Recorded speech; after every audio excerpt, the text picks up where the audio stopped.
Boa noite, Hare Krishna. Hoje a gente começa a nova série aqui do Clube do Dharma, que é o Dharma na Bhagavad Gita.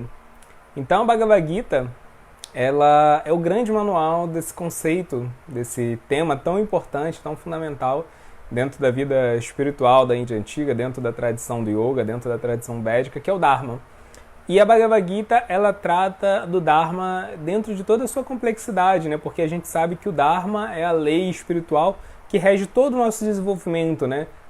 Desde o desenvolvimento assim, da ética, da moral, da coexistência pacífica dentro desse mundo material, até o assim, nível mais elevado de espiritualidade, que é o despertar do amor a Deus. O Dharma que vai conduzir a gente por todas essas diversas etapas da vida espiritual.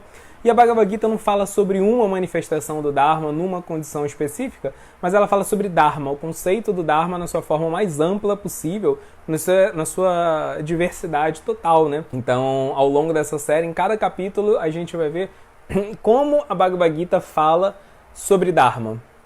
E hoje a gente vai falar do capítulo 1, que é um capítulo que tem uma característica única, que os outros capítulos não têm, né? Como nós sabemos, a Bhagavad Gita ela é um diálogo entre Krishna, que é a própria fonte do Dharma. Krishna é a suprema personalidade de Deus, de onde emana o Dharma.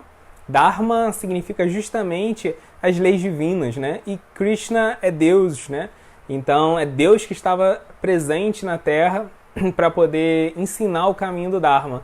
Então, a Bhagavad Gita inteira é um diálogo entre Krishna, que é a fonte do Dharma, e Arjuna, que era um guerreiro que estava prestes a aprender o caminho do Dharma. Mas no capítulo 1 da Bhagavad Gita, esse diálogo ele ainda não se concretiza, porque o capítulo 1 é o único capítulo onde nós não vemos Krishna falando, né? Krishna, nesse capítulo, ele só escuta, ele não fala. Então, essa é uma característica muito interessante desse capítulo. Né? Todos os capítulos nós vamos ver Krishna dar instruções, dar lições sobre o caminho do Dharma. Nesse primeiro capítulo nós ainda não vemos isso, né? Então esse primeiro capítulo, ele também às vezes é chamado de o Yoga da Lamentação de Arjuna. Então a lamentação ela tem um papel importante dentro do nosso despertar do Dharma, né? Dentro do nosso despertar da vida espiritual, porque quando a gente ainda tem alguma esperança de que nós podemos conseguir felicidade, satisfazer todos os nossos desejos, né? E sermos totalmente plenos ainda no mundo material, nessa realidade material que nos cerca, que a gente pode assim satisfazer todas as nossas ambições ainda aqui, então a gente ainda não está totalmente pronto para despertar para a vida espiritual. Nós podemos até ter algum tipo de espiritualidade, mas essa espiritualidade ainda vai ser maculada por algum verniz material. A gente pode praticar um processo espiritual para tentar obter algo, né? Para tentar conseguir, inclusive, mais felicidade, mais saúde dentro desse mundo, mas ainda não existe um espírito de transcendência, de tentar superar a matéria, buscar aquilo que existe fora da matéria. Tanto assim buscar algo que exista fora da matéria, como buscar uma dimensão espiritual, né, um conhecimento que permita que a gente alcance esse reino espiritual, como realmente buscar valores, virtudes totalmente puros dentro de nós mesmos, né? Então, esse primeiro capítulo, ele mostra a lamentação do guerreiro Arjuna. E essa lamentação ela é muito importante, porque ela se dá diante da perplexidade material. Arjuna, ele olha para o mundo material e constata que esse mundo é um local que não foi feito para fazer ele feliz, que esse mundo é um local onde a plenitude não existe, né? Onde a felicidade ela não existe na sua forma mais pura. Né? E Arjuna ele começa a fazer questionamentos. Então o caminho do Dharma ele começa quando a gente começa a se questionar realmente, né? O que eu estou fazendo aqui? Qual é o propósito da minha vida? Então Dharma, essa compreensão, essa harmonização e essa conexão com as leis divinas está intimamente ligado a questionamentos, a busca pelo conhecimento e, mais do que isso, a busca por um propósito. Não existe a ideia de Dharma sem a ideia de um propósito.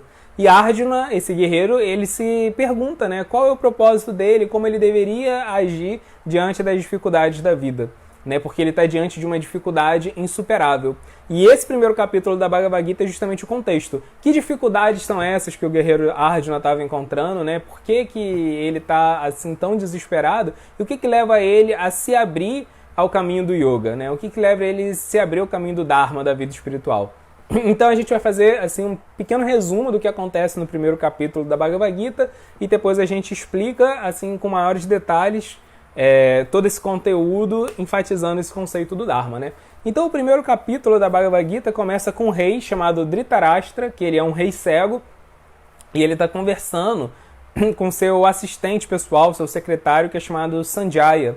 Né? Sanjaya, ele era assim, realmente o guarda-costas do rei, ele era o quadrigário, ou seja, ele que pilotava a carruagem do rei, ele era o homem de confiança, o braço direito desse rei cego, né, chamado Dhritarashtra.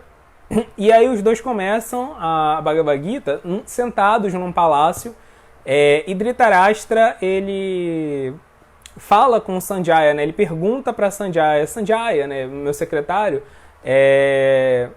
me diz agora o que está acontecendo, né, no campo de batalha de Kurukshetra, que é a terra do Dharma.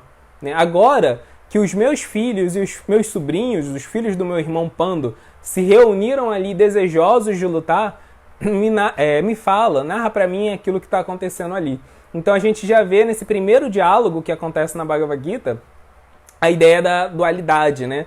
Que é uma ideia muito interessante dentro desse mundo material que vai sendo explorado ao longo da Bhagavad Gita, porque o mundo material é visto como um local de dualidades, né? Onde existe o certo, onde existe o errado, onde existe aquilo que é agradável, aquilo que é desagradável. Nesse mundo a gente está o tempo todo assim, preso no choque dessas polaridades, né?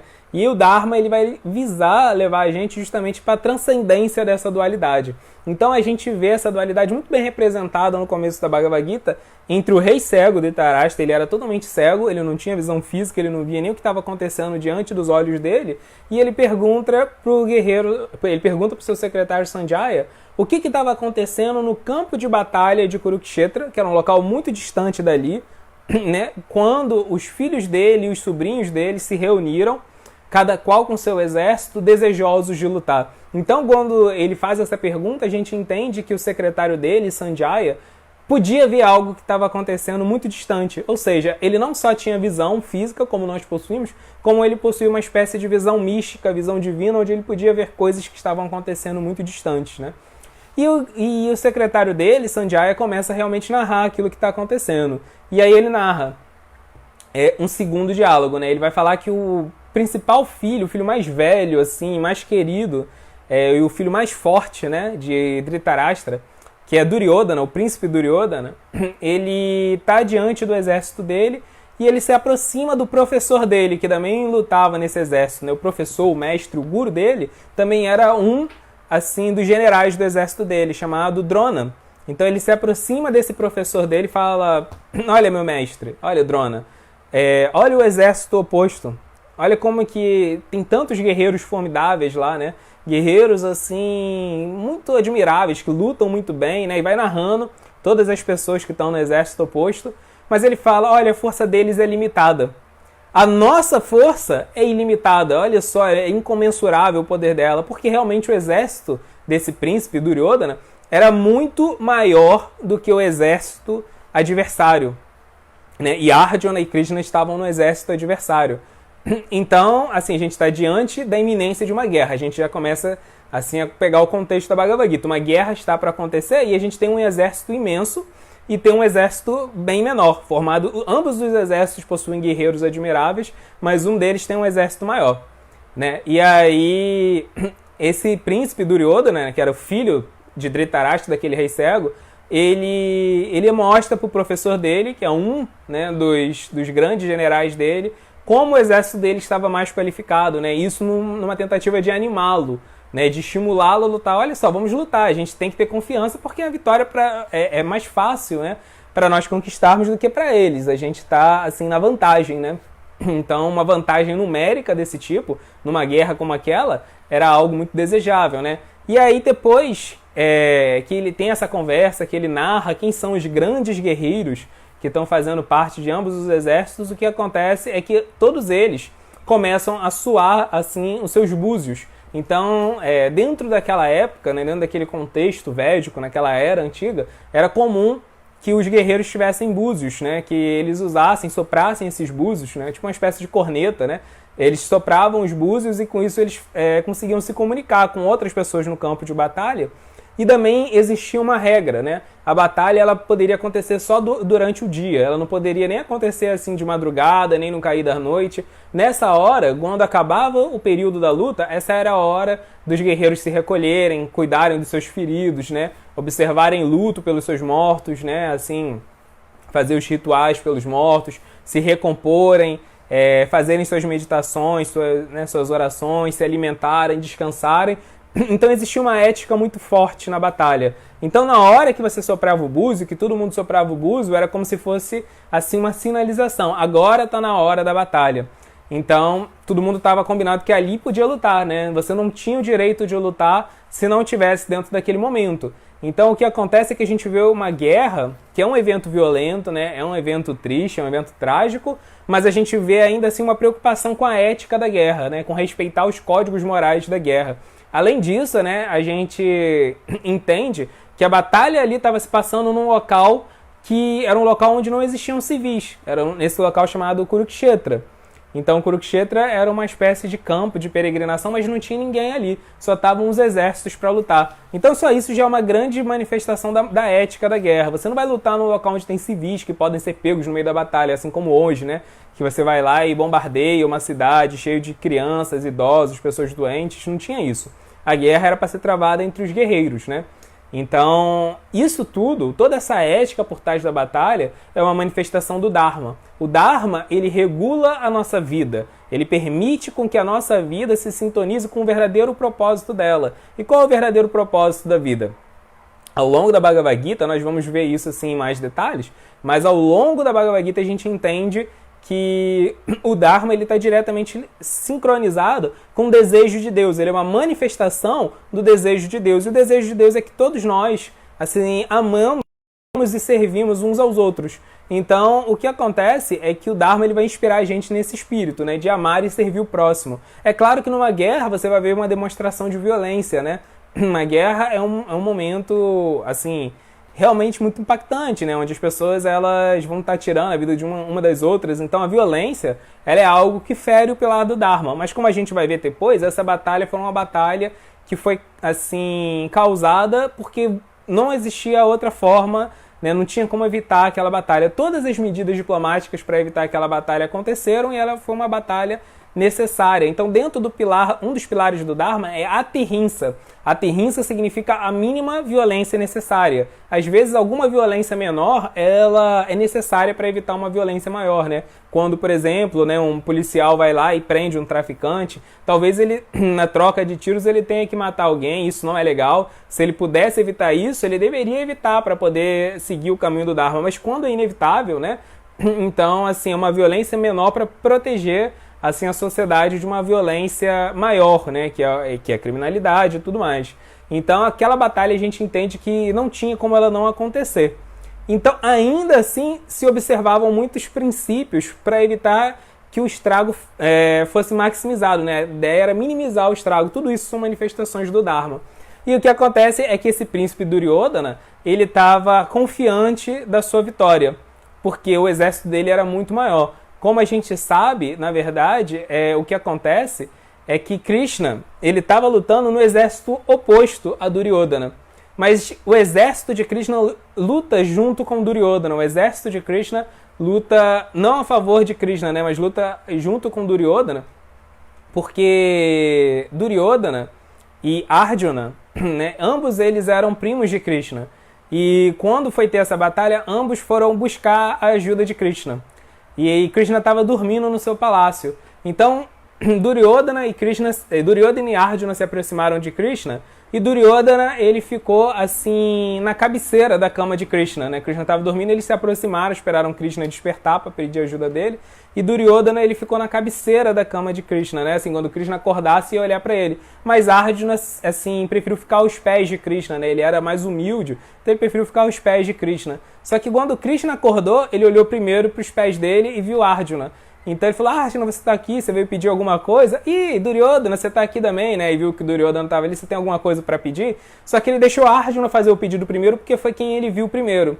Então, nessa hora, assim, Duryodhana pensou, caramba, ele vai pedir o apoio, né, de Krishna. E foi o que Arjuna pediu. Arjuna pediu, eu quero o seu apoio, Krishna, na batalha. E Krishna falou, beleza, eu acho que Duryodhana está aqui também para pedir o meu apoio. Mas, vamos fazer assim, eu vou lutar de um dos lados e meu exército vai lutar de outro lado. Só que eu nem vou lutar, né? O exército que eu apoiar, eu só vou apoiar como um conselheiro. Então, Arjuna, você pode escolher primeiro. E Arjuna, ele fala assim, não, Krishna, eu quero você como meu conselheiro. Então, assim, ele preferiu a sabedoria de Krishna, a amizade de Krishna, a companhia de Krishna. E ele nem sabia que Krishna era Deus, ele nem sabia que Krishna era um avatar que tinha vindo para esse mundo para trazer a Bhagavad Gita, para trazer o conhecimento transcendental para ele. Krishna era só o primo, amigo dele, né? Mas mesmo assim, Krishna era muito querido a ele, então ele pede a amizade, né? Pede o apoio, a colaboração direta de Krishna. Ele queria ter Krishna ali. E Duryodhana ficou com um exército que no final era o que ele queria mesmo. Então ele queria o poder de Krishna, né? Então isso mostra as duas abordagens pela qual nós podemos assim nos aproximar de Deus.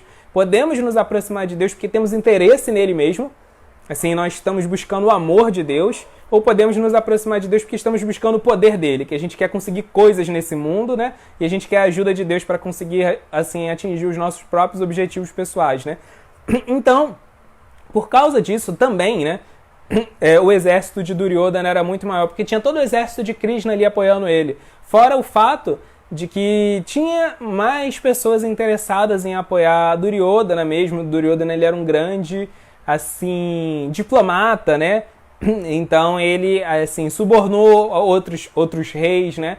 Ele fez coisas ilegais para conseguir mais suporte.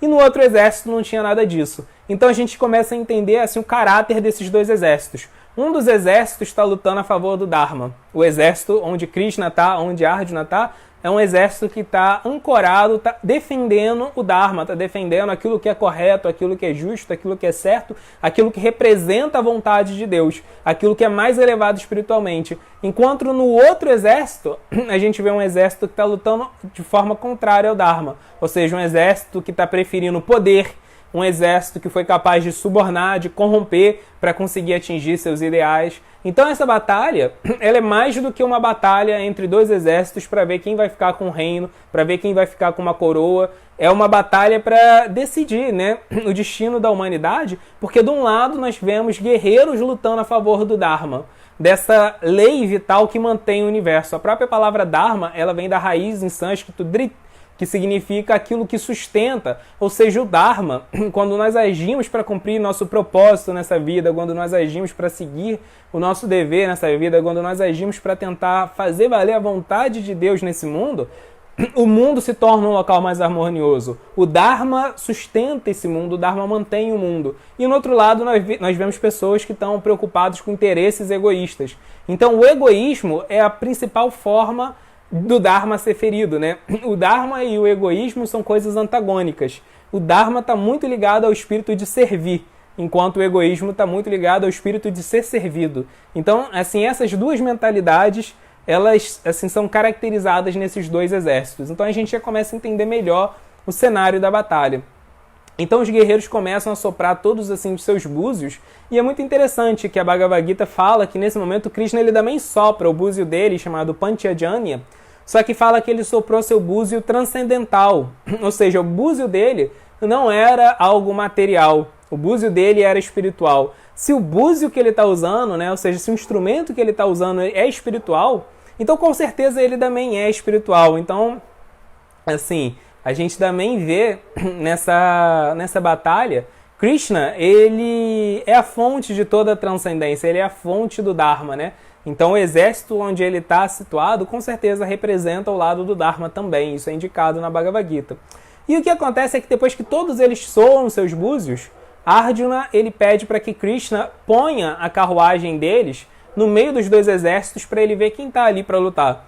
Então a gente consegue entender como que Arjuna e Krishna, eles vão batalhar. Eles estão, assim, juntos numa mesma carruagem, numa mesma quadriga, né? Então as quadrigas, elas são, né, uma carruagem puxada por vários cavalos, e o que acontece é que tem um cocheiro, tem um quadrigário, alguém que vai pilotar essa quadriga, e assim atrás, um pouco mais alto, tem sentado um arqueiro. Ele tem um local assim mais elevado, né, que ele consegue ter uma visão mais ampla, mais privilegiada do campo de batalha. E então Krishna, ele estava conduzindo a carruagem no qual Arjuna ia lutar. porque Arjuna não tinha pedido ajuda dele, né, para ser o conselheiro. Então ali eles conseguiam conversar, Krishna conseguia ajudar Arjuna no campo de batalha, dando seus conselhos, né. E aí Arjuna e Krishna eles vão para o centro, né, do campo de batalha e começam a ver as grandes pessoas que estão ali reunidas, né. Então um ponto importante é que a gente já sabe que o líder do exército que está combatendo de forma contrária ao Dharma é liderado pelo príncipe Duryodhana. Agora, o exército onde Arjuna está combatendo é liderado pelo irmão de Arjuna, Yudhishthira Maharaja. E Yudhishthira, ele é assim, a pessoa que personifica o Dharma, né? Assim, todas as virtudes, todos os valores, sobriedade, tolerância, desapego, tudo aquilo que caracteriza o comportamento de uma pessoa que vive em prol do Dharma, existia na personalidade de Yudhishthira. Yudhishthira é dito assim que, inclusive, ele é o filho do Dharma, né? Uma manifestação do Dharma nesse mundo, né? Então, Arjuna e Krishna eles vão para o centro do campo de batalha e lá Arjuna ele consegue olhar o exército oposto. E no exército oposto ele vê os primos dele, né? Isso comove ele. Duryodhana, o príncipe do outro exército, o líder do outro exército, era primo de Arjuna. Então, aquele rei, né, como a gente viu ele falando, ele pergunta o que aconteceu com os meus filhos e os filhos do meu irmão Pando, né, os meus sobrinhos, quando eles se reuniram no campo de batalha. Porque a gente já percebe que assim os dois exércitos eles fazem parte da mesma família. Os líderes dos dois exércitos fazem parte da mesma família. E quando Arjuna ele vê seus parentes ali no campo de batalha, isso comove ele. Mas não é só seus primos que ele vê ali, né? Ele vê tios dele, ele vê inclusive Bhishma. Bhishma é o avô dele, né? E Bhishma era a principal referência paterna que ele tinha. Ele amava Bhishma, amava o avô dele, e o avô dele era um dos generais do exército oposto. E ele também vê Drona, o mesmo professor que é o professor de Duryodhana, que é o guru, o mestre de Duryodhana, que ensinou ele, né, que treinou ele, também era o mestre de Arjuna. Então Arjuna, ele vê o seu próprio guru, o seu próprio mestre, e dentro da tradição védica, o mestre é a pessoa que nós mais respeitamos na vida. Então ele vê seu próprio mestre lutando contra ele, e tudo isso desequilibra ele emocionalmente. Então é dito que assim, o arco Gandiva, que era o arco que ele tinha, que era o melhor arco que existia no planeta, e ele era o melhor arqueiro. Esse arco não era um arco comum, era um arco místico, né? Então assim, é dito que o arco Gandiva escorrega da mão dele, tão nervoso que ele tá, ele sente o corpo dele tremendo, queimando de tanta ansiedade, né? Ele fica visivelmente ansioso, dando todas as manifestações, né? Assim, todos os sintomas de uma pessoa que está tendo uma crise de ansiedade. E ele fala para Krishna que ele estava vendo aquela batalha como uma situação de infinita perplexidade para ele, né? Ele fala, eu vou lutar aqui agora contra os meus parentes, e se a gente ganhar essa batalha, o que eu vou estar ganhando, né? Eu vou estar assim com as mãos manchadas de sangue por ter lutado contra os meus parentes. A gente sabe que o motivo de Arjuna e do irmão dele, Yudhishthira, dos irmãos de Arjuna, né, de todos aqueles que estavam apoiando Yudhishthira, o irmão de Arjuna, lutarem ali, não era porque eles queriam que Yudhishthira só conseguisse um trono, não era uma batalha como as outras, como a gente já falou, era uma batalha pelo Dharma. Eles estavam lutando para garantir que o Dharma, o destino da humanidade, fosse assegurado. Então não era uma batalha por vaidade, né? Não é que eles só estavam querendo o trono para desfrutar disso. Mas mesmo assim, Arjuna, ele fala, caramba, eu não vou lutar aqui, né? Porque o que eu vou ganhar? Ele fala, mesmo se essas pessoas querem me matar, eu não quero matar elas são pessoas queridas para mim. Além disso, se eu luto aqui, o que também pode acontecer é que eu vou estar, além de estar matando pessoas da minha própria família, eu vou estar matando muitos homens, né? Que eles têm filhos, né? Que os filhos deles vão crescer desamparados, as famílias deles vão crescer desamparadas, assim, com a ausência deles, né? E assim eu vou estar destruindo, na verdade, não só a minha família, mas eu vou estar destruindo a família de muitas pessoas, né? Ele teme, na verdade, que surjam elementos marginalizados dentro da sociedade por causa da participação dele ali na batalha, né? Matando pessoas. A educação, na própria educação do mundo, ia ser enfraquecida, né? Ali tinham pessoas que eram muito respeitáveis, né? Então, assim, a família delas ia sentir a ausência dessas pessoas. Então pode ser que os filhos deles ali não tivessem uma educação completa com a ausência dos pais, crescessem revoltados com a perda dos pais. Tudo isso era preocupação de Arjuna, né? Levava Arjuna a refletir se ele ia lutar ou não ia lutar. Além disso, Arjuna dá um outro argumento, né? Ele fala uma coisa que o conhecimento védico falava, que quando os nossos antepassados, né, assim, os nossos familiares, ancestrais morrem, nós temos que orar por eles, fazer cerimônias em homenagem a eles. E ele fala assim, caramba, vai que eu mato aqui uma pessoa e ela às vezes é o único descendente vivo que tem de uma pessoa, então não vai ter ninguém para orar pelaquela pessoa, ninguém para fazer cerimônias, para garantir o bem-estar daquela alma que já partiu. Ele fala, eu não quero fazer nada disso, né? Eu não quero ser essa fonte de violência, esse instrumento para essa crise nesse mundo, né? Eu não quero fazer parte dessa situação toda tão perturbada, né? Tão conturbada. Eu não vou lutar, Krishna. E aí termina esse primeiro capítulo da Bhagavad Gita, assim, com Arjuna decidido a não lutar. Só que não era uma batalha qualquer, era uma batalha a favor do Dharma. Ou seja, Arjuna, com boas intenções, mais do que isso, com muito bons argumentos, ele decide não participar da batalha. Então, assim, cada uma dessas pessoas, né, a gente vê 3 diálogos distintos. A gente vê o diálogo entre o rei Dhritarashtra e seu secretário Sanjaya. A gente vê o diálogo entre Duryodhana e seu professor Drona, e entre Arjuna e Krishna. Todos esses diálogos são figuras muito importantes relacionadas ao Dharma. Né? Se a gente lembrar primeiro, Dhritarashtra, o rei Dhritarashtra, ele fala, essa batalha está acontecendo na terra do Dharma, em Dharmakshetra. E ele estava muito preocupado, ele estava muito pesaroso com o destino da batalha. Por isso ele pede para o seu secretário, Sanjaya, narrar a batalha para ele. Porque ele sabia que aquela era a terra do Dharma e o exército oposto ao exército do filho dele estava lutando a favor do Dharma.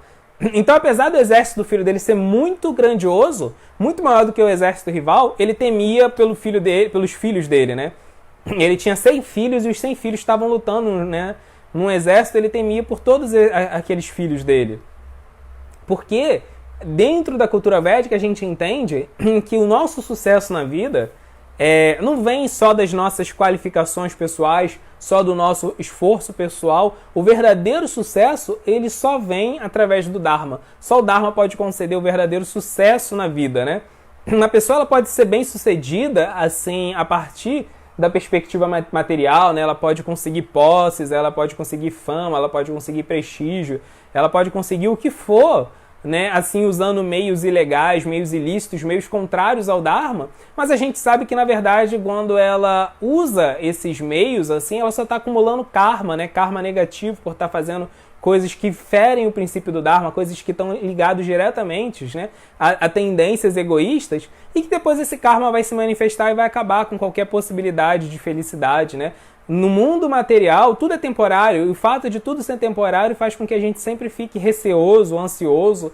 Nós podemos ter qualquer sucesso nesse mundo, mas a gente inconscientemente ou conscientemente temos sempre o medo de perder essas coisas, porque a gente sabe que inevitavelmente chega uma hora que a gente vai perder tudo aquilo que a gente possui, né? Se a gente não perde em vida, na hora da morte a gente vai perder. Agora, o verdadeiro sucesso da vida vem através do Dharma, porque o Dharma dá tesouros, dá prêmios, dá recompensas que são internos, né? O Dharma promove assim o progresso da nossa consciência, valores, virtudes, paz de espírito, verdadeira felicidade. A verdadeira felicidade ela só vem com Dharma, né? A verdadeira felicidade só vem quando a gente desenvolve esse espírito de servir o próximo, de servir o mundo, de servir a Deus. E então, o sucesso de verdade só vem através do Dharma. E aquela batalha foi acontecer justamente em Dharmakshetra, né? Kurukshetra, assim, terra de Kurukshetra, a terra sagrada do Dharma. Então ele fala, caramba, o que vai acontecer com os meus filhos, né? Ele estava muito pesaroso. Apesar do filho dele, o príncipe Duryodhana, estar assim, exultante, confiante na vitória, ele não estava, ele era mais sábio do que seu filho, né? Então, qual que é a história desse rei Dhritarashtra? Ele era cego, né? E ele tinha um irmão mais jovem chamado Pandu. E o que acontece é que por ele ser o filho mais velho, por ele ser o primogênito, né, quando ambos, ele e o irmão dele nasceram, o pai deles, Vichitravira, já tinha morrido, né? Então, os dois nascem, né, e são criados como regentes, e ele deveria ser o rei, né? Ele deveria ser o rei porque ele era o primogênito. Só que o que acontece é que na hora que o conselho, né, do governo lá decide qual dos dois irmãos vai ser o rei, eles preferem optar por Pandu, porque Pandu enxergava, né? Pandu não tinha um problema como o de Dhritarashtra que impedisse que ele fosse para a guerra. Então, naquela época, era muito importante que um rei, ele não só fosse para a guerra, como ele fosse, assim, o líder do seu exército na guerra.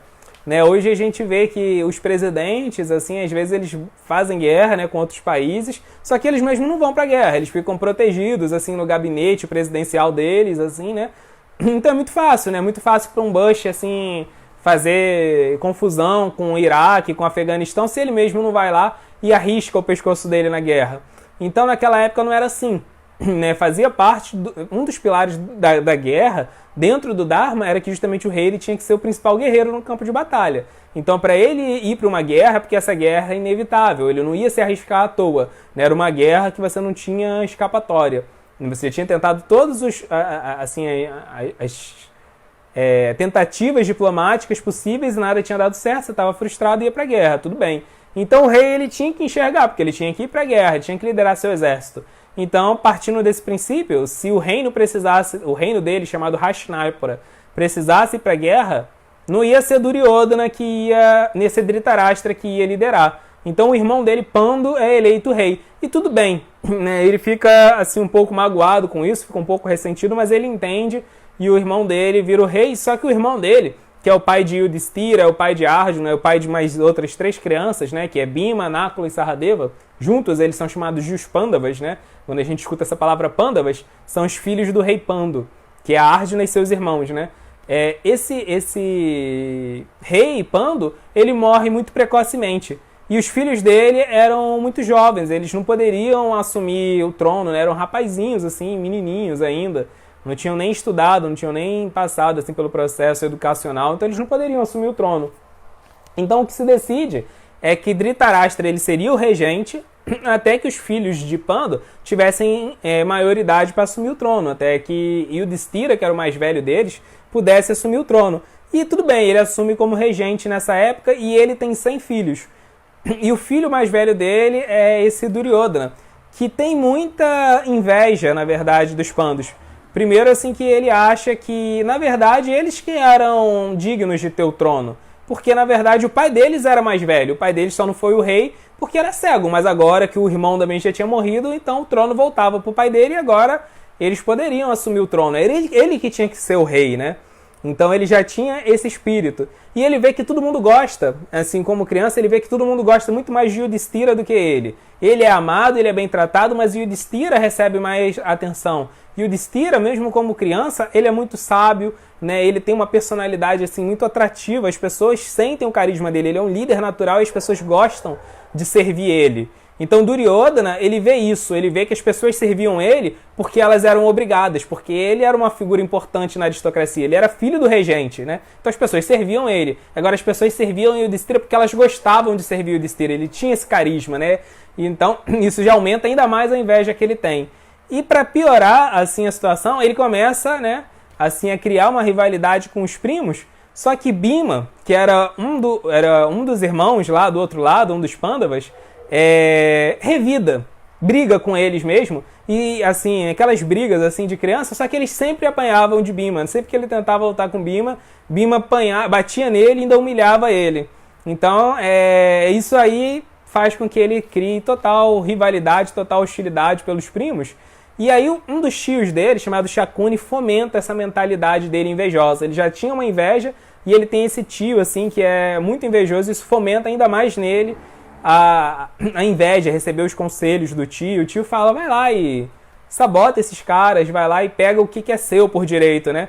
Então, ele tenta envenenar a comida, né, dos Pandavas, mas não consegue envenenar eles.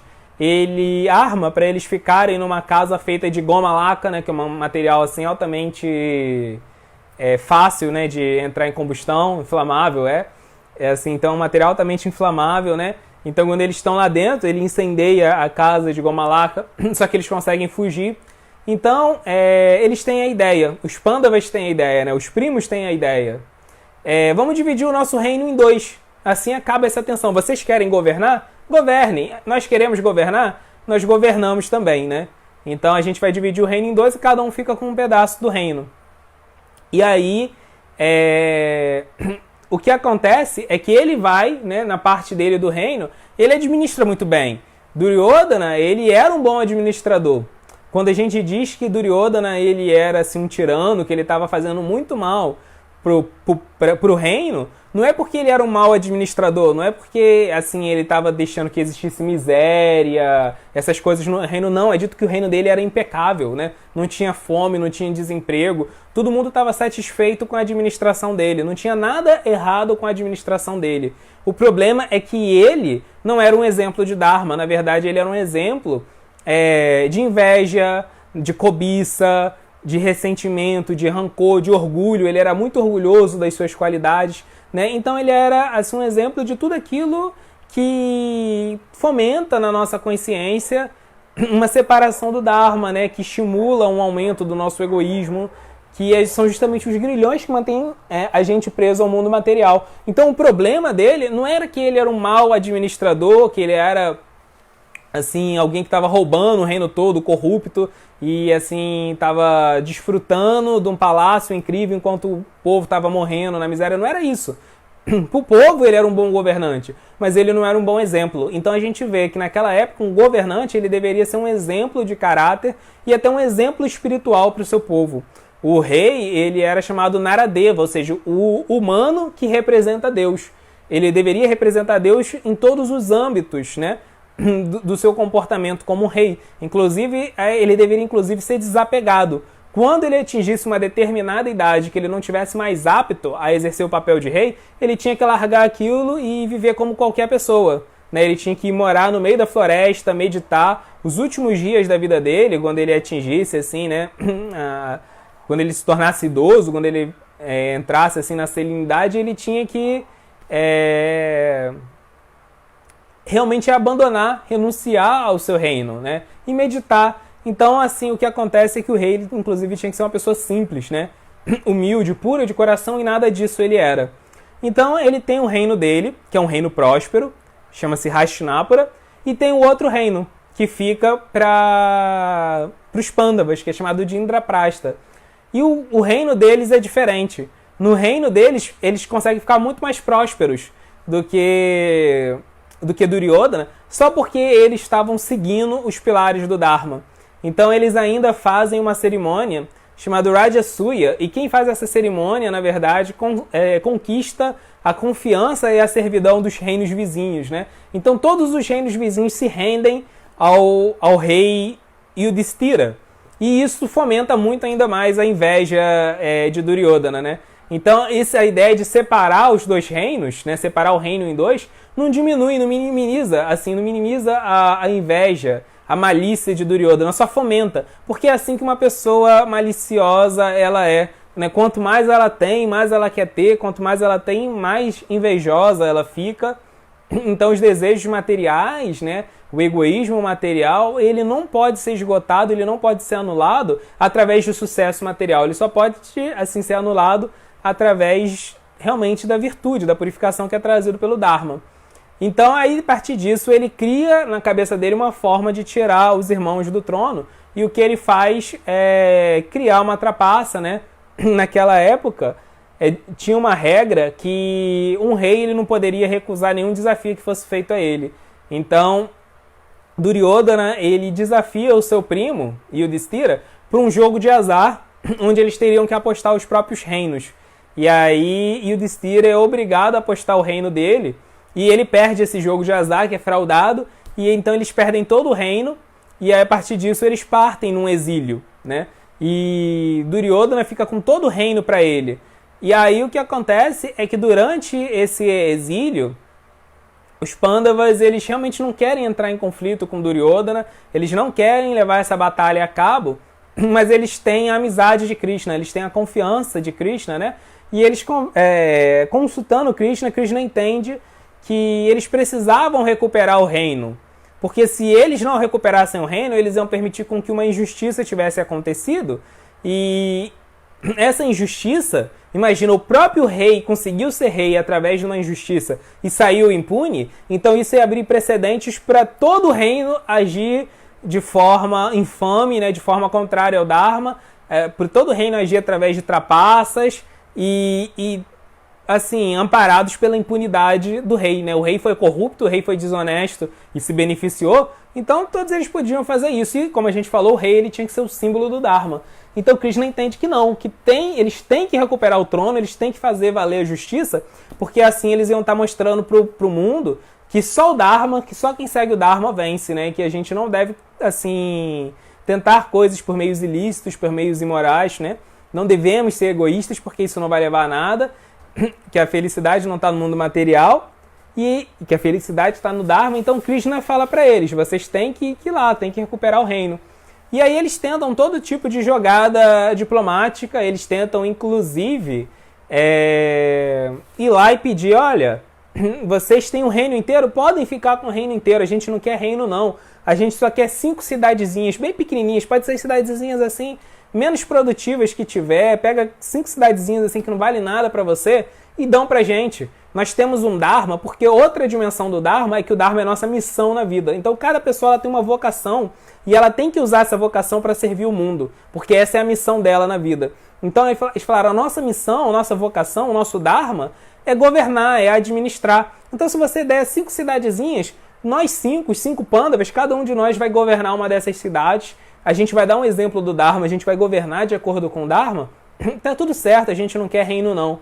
E aí Duryodhana fala, eu não vou dar para vocês nem um pedaço de terra onde vocês possam enfiar o alfinete. Sim, ele era malicioso, era maldoso mesmo, né? Ele estava querendo a destruição dos seus rivais, dos primos, né? Dos seus próprios primos. Então, eles já não sabem mais o que fazer e Krishna fala, eu vou lá negociar a paz com eles, né? Eu tô indo lá para negociar a paz. E aí quando Krishna chega, Krishna mesmo, ele vai lá e dá muitos argumentos filosóficos, né? Dá argumentos perfeitos. Até essa altura do campeonato, ninguém sabia que Krishna era Deus. A gente só vai ver Krishna sendo revelado como Deus, como um avatar, no capítulo 4 da Bhagavad Gita. Mas Krishna, ele dá muitos argumentos, né? E o que acontece é que Duryodhana, que ele até então não tinha nenhum problema com Krishna, né? Muito pelo contrário, o irmão de Krishna, chamado Balarama, que ensinou Duryodhana a lutar com a massa, né? Uma massa era um tipo de clava, né? Um tipo de arma, e Duryodhana ele era imbatível usando essa arma, usando a massa. E quem ensinou ele foi Balarama, né? Então, assim, ele tinha muito respeito por Balarama, que era o irmão de Krishna, era uma espécie de mestre para ele. Ele gostava muito de Krishna, né? Muitas vezes ele já tinha dado presentes assim para Krishna, ele gostava mesmo de Krishna, ele não tinha nenhum problema. Mas quando ele vê Krishna ali defendendo Yudhishthira, Arjuna, os rivais dele, ele fala, prendam esse cara. E Krishna nunca tinha feito nada errado com ele, né? Krishna sempre tinha assim agido como um amigo também para ele, né? Então isso, como Krishna mesmo vai falar 2 vezes na Bhagavad Gita, é o sintoma, né, de uma pessoa que está cativada, que está aprisionada pelos desejos materiais, né? Ela esquece quem é amigo, esquece quem é inimigo, ela fica cega pelos desejos, né? Então, o pai dele, Dhritarashtra, era cego fisicamente, mas ele era cego emocionalmente, ele era cego pelo seu próprio egoísmo, pela sua própria cobiça desmedida. E aí ele manda prenderem Krishna, né? E o pessoal vai, os guardas dele começam a prender Krishna, e na hora que eles estão prendendo Krishna, Krishna fala, agora basta. Né? Krishna vai e mostra a sua forma universal, ou seja, ele mostra todo, né, a sua majestade, seu poder, ele é o próprio Deus, então ele mostra uma forma muito luminosa, né, a existência se manifestando diante dele, e isso deixa todo mundo assim perplexo, eles não conseguem nem ver Krishna, só vem assim uma refulgência, um brilho muito forte assim ao redor de Krishna, e aí eles desistem de prender Krishna e Krishna sai do palácio falando, agora vai ter guerra, né? Então Krishna ele reúne os irmãos Pandavas e fala, agora é guerra, né? Vocês têm que ir para a guerra. Eles violaram o Dharma de todas as formas, eles assim agiram com hostilidade até comigo, que nunca fiz nada de errado com eles, né? Então vocês não podem deixar esse cara ficar no poder, ainda mais impunemente, porque ele vai estar dando um mau exemplo para toda a sociedade, o Dharma vai se corromper totalmente, né? E quando Krishna fala isso, todos eles concordam, eles falam, é guerra, né? É guerra pelo Dharma, a gente não queria guerra, a gente não queria fazer mal para ninguém, mas agora a gente vai estar lutando por algo maior do que as nossas vidas, a gente vai estar lutando pela própria causa espiritual. E aí é assim que a gente chega nessa batalha. A batalha, ela começa a partir desse ponto, né? Inclusive um detalhe interessante na batalha é que depois, né, que Krishna declara que vai ter guerra e a guerra tá para começar, o sábio Vyasa, né, Vyasa, ele é o sábio que escreveu os Vedas, né, essas grandes escrituras de conhecimento espiritual da Índia, de onde vem o Yoga, né, de onde vem o Bhagavad Gita. Bhagavad Gita é uma parte dos Vedas. O próprio sábio Vyasa, ele vai até o palácio do rei Dhritarashtra e ele fala, olha, eu sei que você gostaria de estar na batalha, né, você está muito preocupado com o destino dos seus filhos na batalha, e o que acontece é que você não vai estar lá, mas eu posso te dar o poder de você ter a visão divina do que vai acontecer no campo de batalha. E Dhritarashtra fala, eu não quero esse poder, porque eu não quero ver meus filhos morrendo, né? Ele entende que na hora que Krishna decide que vai ter a batalha vai acontecer em Kurukshetra, na terra do Dharma, ele fica muito temeroso, ele fala, caramba, meus filhos vão ter que lutar com Krishna, contra Krishna, né? Krishna vai estar no outro exército e ainda vão ter que lutar na terra do Dharma. Eles podem ter mais força, eles podem ter um exército maior, eles não vão ganhar, né? Ele sabia, no fundo do coração dele, ele sabia, né? Ele estava torcendo para os filhos, mas ele...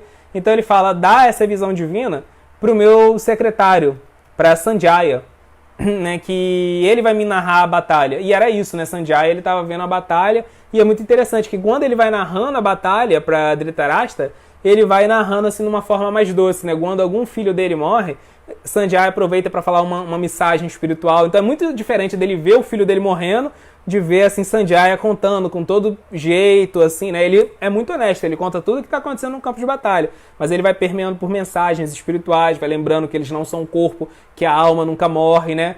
Então é muito interessante.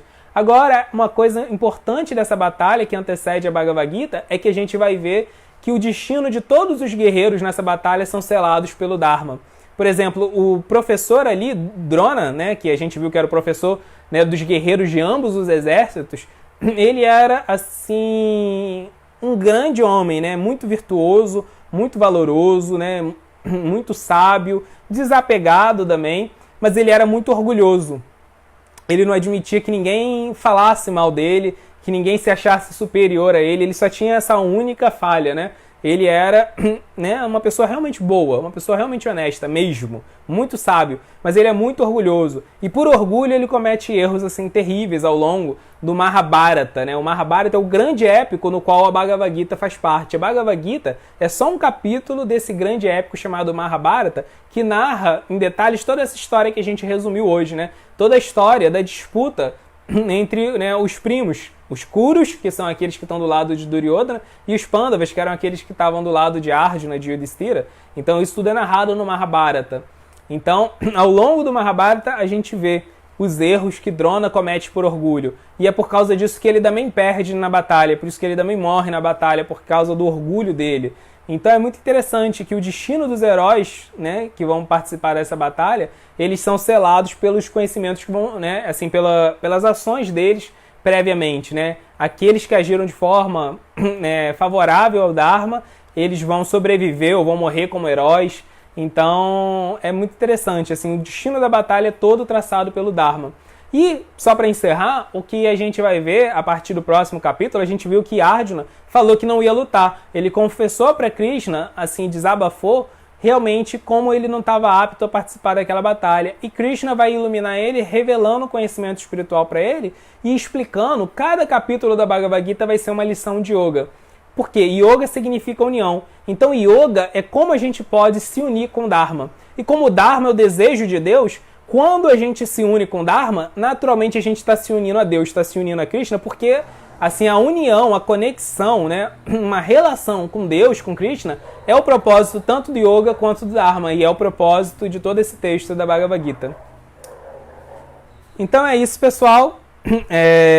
Então vamos ver aqui se temos comentários. Temos. Então vamos ver aqui. Swami Cavalcante. Boa noite, Swami. Nome muito bacana. Swami, um baita de um nome. A cada nova leitura e interpretação, a Bhagavad Gita se agiganta. Já estou amando essa nova série. Poxa, muito obrigado. A Bhagavad Gita, ela é realmente especial, mas a gente entende que a Bhagavad Gita, Krishna fala logo no final da Bhagavad Gita que quem estuda a Bhagavad Gita, na verdade, está adorando a Krishna, adorando a Deus, através da sua inteligência, através do seu discernimento. Então, o que acontece é que a Bhagavad Gita é transcendental. E quando nós estudamos a Bhagavad Gita, nós nos tornamos um pouco mais transcendentais. Então, quando a gente estuda de novo a Bhagavad Gita, a gente consegue, assim, perceber ela em dimensões muito mais amplas, porque nós mesmos já não somos mais a mesma pessoa, né? Nós mesmos nos purificamos, nós mesmos já nos conectamos mais com Deus, e por isso a gente consegue captar a Gita em um novo nível de profundidade, né? Então, essa é assim, é isso, por causa disso que a Gita se torna cada vez mais especial a cada leitura, e acontece mesmo, né? E uma coisa que torna, né, a leitura da Gita ainda assim, mais profunda, na verdade, é a gente estudar a Gita sendo explicado por alguém que já compreende, alguém que já vive o Dharma. O mesmo autor da Bhagavad Gita, que é a Vyasadeva, ele escreve um outro livro chamado Gita Mahatmya, que ele fala que só existem 2 pré-requisitos para a gente entender totalmente a Gita. Um é a gente ser humilde e o outro é a gente estudar a Gita junto com outras pessoas, nunca estudar sozinho a Gita. Né? Então a gente deve sempre ter essa compreensão. Não importa o quanto a gente conheça, a gente sempre tem que estudar mais, a gente sempre tem algo novo para aprender e a gente sempre tem que aprender com alguém que já sabe mais do que a gente. Por isso que também é um grande tesouro a gente ter os comentários de Prabhupada da Bhagavad Gita, porque Prabhupada realmente é aquela pessoa que entendeu e viveu a Gita completamente. Né? Então se a gente não tivesse os comentários de Prabhupada, a gente também não ia conseguir absorver e aproveitar tanto a Gita quanto a gente consegue fazer. A Ana, ela perguntou assim: me perdi, se Krishna que declara a guerra, como Duryodhana vai pedir ajuda para ele? É um bom ponto, é um ponto importante. Krishna, ele declara a guerra, ele fala que ela vai acontecer, mas como a gente falou, nessa época tudo acontecia de acordo com as leis do Dharma, né? Então você não poderia decretar guerra e depois, assim, você ficar com raiva da outra pessoa, né? A guerra, ela deveria respeitar certos princípios éticos, né? Então, Duryodhana, ele vai pedir ajuda para Krishna, porque naquela hora ele fica com raiva de Krishna, ele manda prender Krishna, mas ele também era primo de Krishna, né? Então, eles tinham um vínculo, eles tinham uma amizade, e aí ele vai lá tentar pleitear, né? Falar que ele também era, né, assim, um herdeiro do trono, ele também vai tentar levantar, assim, as motivações para ele, pelo qual ele, assim, levou, né, as coisas chegarem àquele ponto. E o fato dele ter sido humilhado na infância por Bhima, por um dos Pandavas, né, isso para ele era um motivo pelo qual ele, assim, tinha certa razão, né, de tá participando daquela batalha. Não é que ele achava, não é que ele, assim, não se via na razão. Ele achava que ele tinha uma razão, sim, para estar participando. Ele achava que ele também estava do lado do Dharma. Então ele vai usar isso para pleitear a ajuda de Krishna. E muitas vezes a gente vê que Duryodhana, ele também age, né, do lado do Dharma. Não é que ele é corrupto o tempo todo. Uma coisa interessante do Mahabharata é que a gente não vê esse maniqueísmo, assim, de que tem pessoas totalmente puras, bondosas, e os outros que são totalmente degradados o tempo todo, né? Os bonzinhos, né? Os mocinhos e os vilões. Krishna é totalmente transcendental o tempo todo. Mas fora isso, a gente vê que Arjuna também erra, a gente vê que Duryodhana também acerta. Então Duryodhana, assim, tem até 2 momentos que ele tenta perdoar Arjuna e Yudhishthira. É claro que ele estava violando o Dharma, né? Mas ele, assim, ele achava que ele também estava do lado do Dharma. Ele também achava que tinham sido injustos com ele, né? Ele também achava que tinham trapaceado pro lado dele. Ele, né, é dito que os Pandavas, eles não nascem, né? Eles não nascem como nós nascemos, assim, eles não nascem do intercurso sexual, né, de um homem e uma mulher, a mulher engravida. Os Pandavas, eles nasceram de mantras, né? A mãe dos Pandavas, ela recebe um mantra, a rainha Kunti, ela ganha um mantra, que quando ela canta esse mantra, ela pode engravidar de um semideus. Então não é que eles eram filhos, assim, de Pando, filho carnais de Pando, né? Ela cantava esse mantra e Pando escolhia qual era o semideus de quem ela ia gerar um filho, né?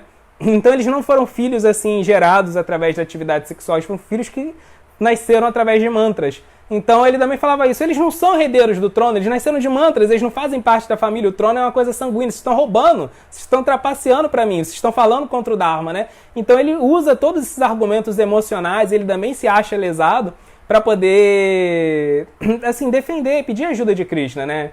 E no final eles eram primos, eles tinham um laço de amizade também, apesar de Krishna ser mais amigo de Arjuna.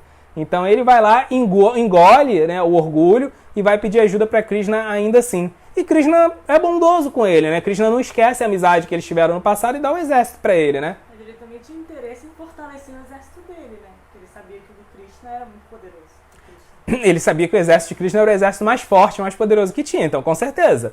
Ele tinha um interesse pessoal. Foi lá só pra isso, pra pegar o exército. Foi lá só para isso, mas a gente vê também, assim, que ele tem um carinho honesto com Balarama, com o irmão de Krishna, mesmo, assim, a gente vê que ele tem isso, né? A gente vê que também ele é muito amigo de Karna, por exemplo, né? Karna é um outro guerreiro, E ele é muito amigo de Karna, e quando Karna morre na batalha, ele fica inconsolável, né? E ele pede para Krishna, para a batalha ter uma pausa, para ele fazer os rituais de Karna. E Krishna fala, nossa, assim, a demonstração de amor e amizade que você está dando por Karna é uma coisa fora do normal. Pode ir lá, pode enterrar seu amigo, pode cremar seu amigo. A batalha vai parar pra gente fazer isso, né? Então a gente vê que ele também tem assim, um lado dele que não é... Ele tem um lado puro, né? Também era uma alma que estava ali, né? Então, apesar dele ser o vilão, porque ele que tá ferindo o Dharma, no fundo, ele também tem alguma coisa, assim, né? Que a gente... Ele tava cumprindo um papel, né? Ele também estava cumprindo exatamente um papel ali na história toda. Todos eles eram peões. Precisava para ter essa dinâmica, para ter esse conflito que vai permitir que a Gita chegue até a gente. Aqui, Luiz. Boa noite, Luiz. Luiz falou assim... Boa noite, Hare Krishna. Se eu fosse fazer um pedido a Krishna, seria seu amor. O que mais quero, acima de tudo, é o amor de Deus. Minha pergunta é... Pode um servo de Krishna, um devoto, tomar antidepressivo? Uma pessoa que precise, que seja indicado tomar por toda a vida. Um servo, um devoto, pode ser um depressivo? Isso não teria como alterar a mente? Servir a Krishna já não seria mais que suficiente para se sentir bem e feliz? Servir a Krishna e o Dharma já não seria o suficiente para qualquer pessoa estar bem e não precisar de nenhum medicamento como antidepressivos? Olha, a questão do Luiz é muito legal. Está relacionado a esse primeiro capítulo da Bhagavad Gita, onde a gente vê Arjuna entrando numa depressão profunda.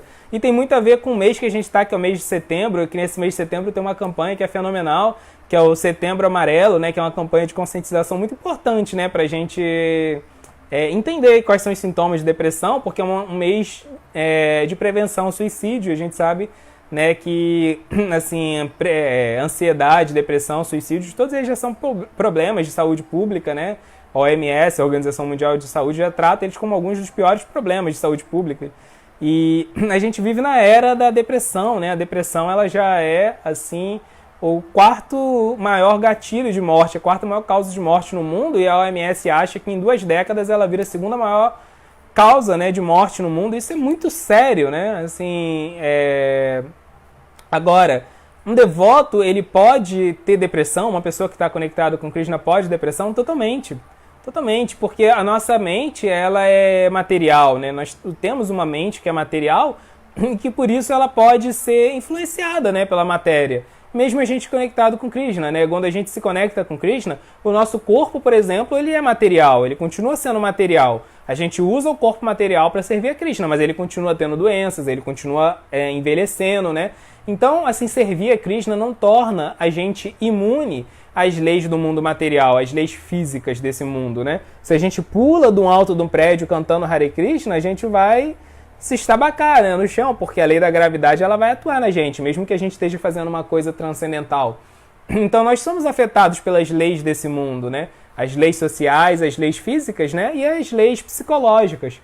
Então a nossa mente ela continua sofrendo os mesmos danos, né? Os mesmos reveses do que a mente de qualquer pessoa, mesmo que a gente esteja sintonizado com o Dharma. É claro que a gente sabe, os Vedas explicam que uma das razões para a depressão e para o suicídio também é justamente a influência de Tamaguna, o modo da ignorância. Então, o modo da ignorância, ele vai levar a gente a maior quantidade de ansiedade, frustração, depressão e até ideação suicida. E à medida que a gente sintoniza com Dharma, com Krishna, à medida que a gente avança e vai descobrindo o propósito da nossa vida, tudo isso vai ser minimizado, porque a gente vai se situar mais no modo da bondade.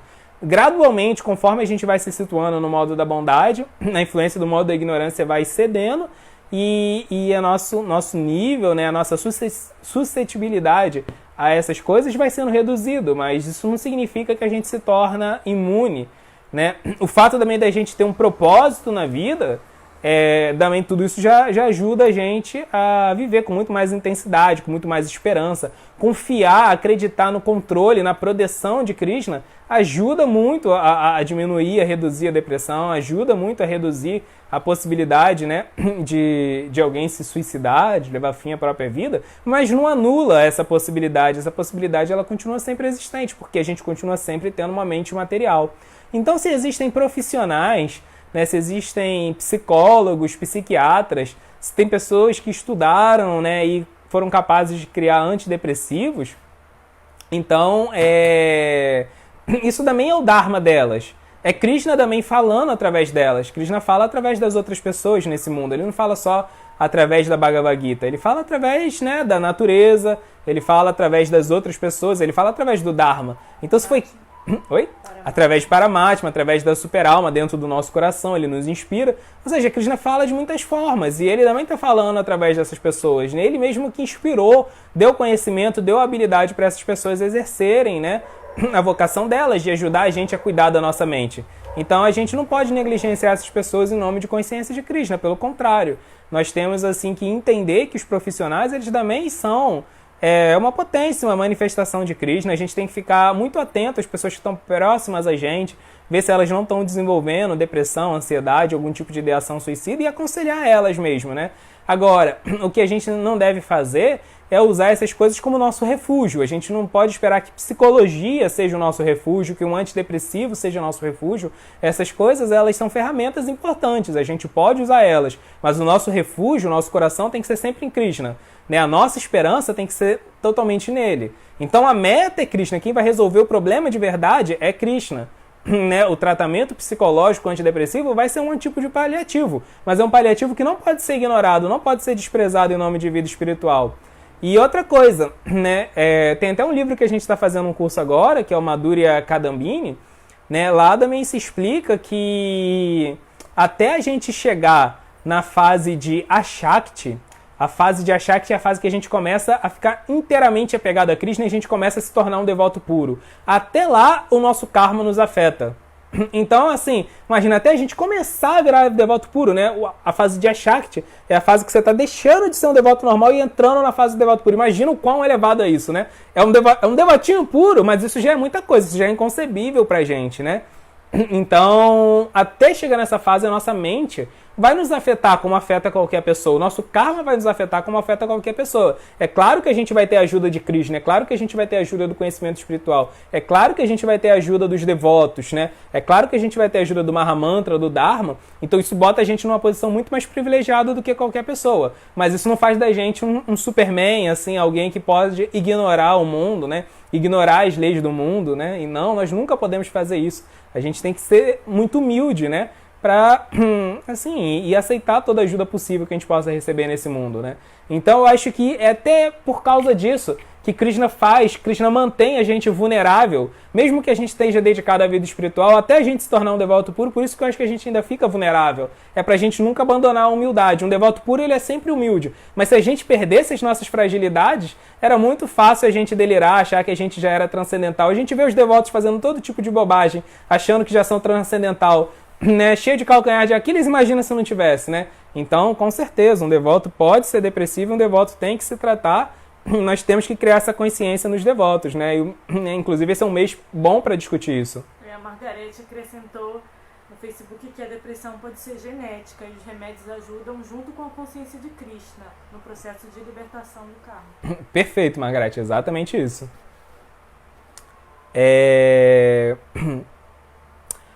Girivaradari, Hare Krishna Girivaradari, ele falou assim, Mahabharata é tudo de bom. Inclusive tem, né, um Mahabharata, para quem quiser assistir, para quem quiser acompanhar, tem o seriado do Mahabharata no Hareflix, que inclusive o Giridhari, que fez o comentário aqui, ele é um dos caras que trabalha. Depois vocês procurem aí, Giridhari, manda... Então, mandem aí o link aí, Girivaradari, manda aí o link do Hareflix e tal. Então, é muito legal a série. Mahabharata é tudo de bom. Muito obrigado pela narração detalhada. Shakuni, Dhritarashtra, Duryodhana e outros que aparecem seriam devotos puros numa lila com Krishna? Então, esse ponto é um ponto interessante, né?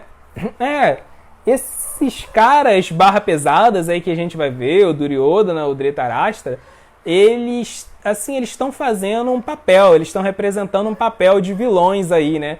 Nós vemos assim que às vezes quando Krishna quer vir nesse mundo para ensinar o caminho do Dharma, sempre que Krishna vem nesse mundo, ele cumpre 3 propósitos. Ele vai falar isso na Bhagavad Gita no capítulo 4. Ele vem para proteger os sadhus, proteger os espiritualistas, ele vem para combater o mal e ele vem para reensinar o caminho do Dharma, reexplicar o caminho do Dharma. Então, às vezes, né, quando a gente tem que lutar com o mal o tempo todo nesse mundo. Mas quando Krishna vem, ele não pode lutar com o mesmo tipo de mal que a gente luta, porque aí ia ser covardia, né? Assim, imagina, Krishna lutando contra o mesmo tipo de mal que a gente luta. Não. Sim, Krishna tem que lutar com um malvadão, assim, com os caras muito barra pesada que nós não teríamos, né, condição de enfrentar, para ter graça na história. Senão, assim, a história não ia ter nem graça. Krishna todo poderoso. Então, assim, às vezes Krishna manda almas do mundo espiritual virem nesse mundo e atuarem como uns demôniozões, assim, pesados, uns caras bem barra pesada, meio do mal mesmo, e poderosões, pra história ter graça, né? Então, Krishna, Arjuna, eles são transcendentais. Krishna é o próprio Deus, Arjuna é o devoto puro, o melhor amigo, assim, de Deus, né? Então, para eles lutarem, para a guerra ter sentido, para a história toda ter graça, para ter dinâmica, para as coisas chegarem até esse extremo de ter essa guerra de Kurukshetra, precisava ser uns caras bem, assim, pesados, que iam ferir o Dharma de todas as formas, né? Então, essa galera aí, o Dhritarashtra, o Duryodhana, como o Girivardhari perguntou, eles são, né, pessoas, né, são almas mesmo que Krishna enviou para representarem esse papel. Krishna está sempre aparecendo, né? Agora ele, nessa vez que teve a Bhagavad Gita, ele apareceu aqui no planeta Terra. Depois ele vai aparecer em outro planeta. E aí quando ele vai, ele leva todo o séquito dele junto, né? Leva Arjuna, leva Duryodhana, para acontecer toda essa história de novo, né? Ela acontece igual e diferente. E Krishna poder falar a Bhagavad Gita de novo. O meu mestre, Chandramukha Swami, fala que Krishna é como se ele fosse assim, um diretor de teatro e tem a trupe que ele leva, né? Então ele leva a trupe e na hora a trupe vai lá e monta a peça, encena a peça e eles vivem aqueles papéis. Mas quando acaba, né, quando acaba a montagem da peça, aí eles voltam a ser amigos, né? Eles voltam, eles saem do papel. Então, sim, né, no mundo espiritual, eles são todos amigos, né? Só que quando eles vêm nesse mundo material ajudar Krishna a falar Bhagavad Gita, eles assumem, eles encarnam essas personas aí pra ter esse Mahabharata, que é essa história épica. O Mahabharata bota Game of Thrones assim no chinelo, né? O Mahabharata é o Game of Thrones original, né? O Game of Thrones de Hare Krishna, né? Daí que vem todos esses grandes épicos, né? Então, sim, Girivardhari. Damodara perguntou aqui. Sanjaya também tinha a visão do diálogo entre Krishna e Arjuna. Ele pôde ouvir os ensinamentos que Krishna estava dando para Arjuna naquele momento? Sim, ele ouve, né, todo o diálogo entre Krishna e Arjuna. Ele fala esse diálogo para Dhritarashtra. Dhritarashtra vai sendo iluminado, né? E ele inclusive narra a visão da forma universal. Então a forma universal, Krishna ele mostra a forma universal, ou seja, ele mostra todo o universo dentro dele, né? O passado, o presente, o futuro, toda a sua majestade, toda a sua glória, no capítulo 11 da Bhagavad Gita. Então é dito que Krishna antes ele já tinha dado alguns spoilers da forma universal. Antes dele mostrar essa forma universal completa no campo de batalha, ele já tinha mostrado 3 vezes a forma universal assim num formato mini, assim, no formato pocket, né? Então a forma universal de verdade ele mostra no capítulo 11 da Bhagavad Gita, e só tem 2 pessoas que vêm, que é Arjuna e Sanjaya. Eles têm olhos divinos, eles vêm, né? E é dito que nessa hora Dhritarashtra se lamenta por ele não ter aceitado a visão divina que Vyasadeva queria ter dado para ele. É a única coisa, né? Nessa hora ele fala, poxa, assim, para ver essa forma universal, assim, valia qualquer coisa, inclusive depois de ter visto toda a tragédia da batalha, né? Então ele não quer essa visão para não ver as tragédias que iam se seguir, mas nessa hora ele sente um pouco de pena, de remorso de ter recusado. E aí ele usa dessas palavras de Krishna para consolar Duryodhana. O Dhritarashtra. Sim, é dito que Sanjaya, mesmo ele sendo secretário de Dhritarashtra, Sanjaya ele era um devoto puro, ele era uma alma totalmente pura. Por isso que ele era tão assim, fixo, tão apegado em servir Dhritarashtra. Por quê? Porque ele era totalmente rendido ao Dharma. E qual era o Dharma dele? Era cuidar, era servir Dhritarashtra, então ele faz isso da melhor forma. Mas ele entende que cuidar de verdade de alguém significa dar conhecimento espiritual para esse alguém. Então, assim, o tempo todo, ele não contraria Dhritarashtra, né? Assim, a gente vê que Krishna, ele vai até o Palácio dos Kurus, agir como representante dos Pandavas, assim, para fazer, né, para dar a mensagem dos Pandavas. Ele age como mensageiro dos Pandavas, e a gente vê da mesma forma que Sanjaya, muitas vezes, ele age como mensageiro de Duryodhana e de Dhritarashtra. Ele vai lá dar recados que ele não queria dar. Por quê? Porque ele gostava, ele apreciava eles, né? Mas mesmo assim era o Dharma dele, então ele faz. Então o tempo todo ele trata muito bem, ele protege da melhor forma que ele pode Dhritarashtra, porque o Dharma dele era esse, mas ele entende que isso não era proteger de verdade. Ele faz porque é o dever dele, mas ele entende que proteger de verdade é iluminar espiritualmente, né? Então ele fica o tempo todo tentando instigar a consciência espiritual, a consciência de Krishna em Dhritarashtra. Então ele aproveita, né, para explicar as palavras de Krishna, né?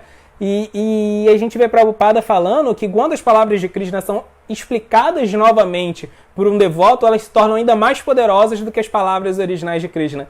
Então, assim, a Bhagavad Gita, que o Sanjaya fala para Dhritarashtra, ou seja, quando ele reexplica as palavras que ele está ouvindo Krishna falar no campo de batalha, elas ainda ficam mais poderosas, a mensagem fica mais transcendental.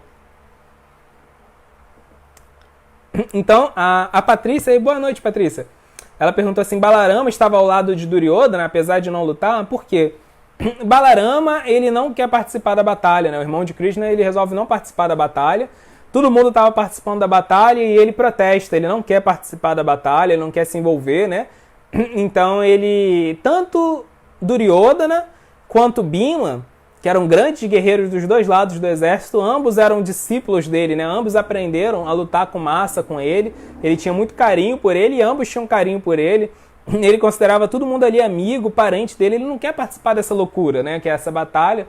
Então ele entende, né, o argumento de Krishna, ele entende que é uma batalha a favor do Dharma, mas ele não quer participar disso, então ele sai para peregrinar, né? Ele não participa da batalha, ele não participa do prelúdio da batalha, ele fica peregrinando, né?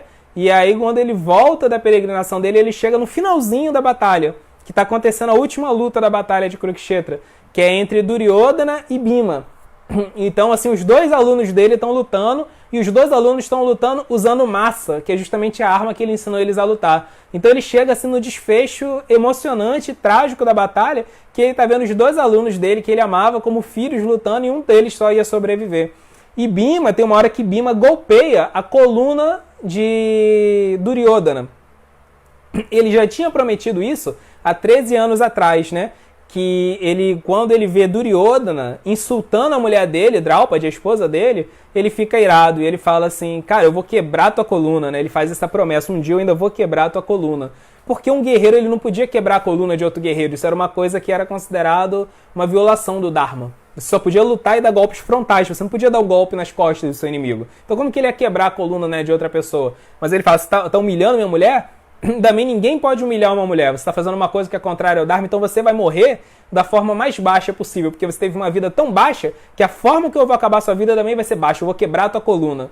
E durante a batalha, tem uma hora que ele consegue dar um golpe na coluna de Duryodhana, parte a coluna dele ao meio, assim que Duryodhana morre, né? Então, Balarama, ele olha isso e ele fala, cara, não, isso aí eu não posso apoiar. Ele fala, para com isso aí, que vocês estão lutando a favor do Dharma, mas olha o que vocês estão fazendo, vocês estão quebrando o Dharma do mesmo jeito, né? Vocês estão agindo.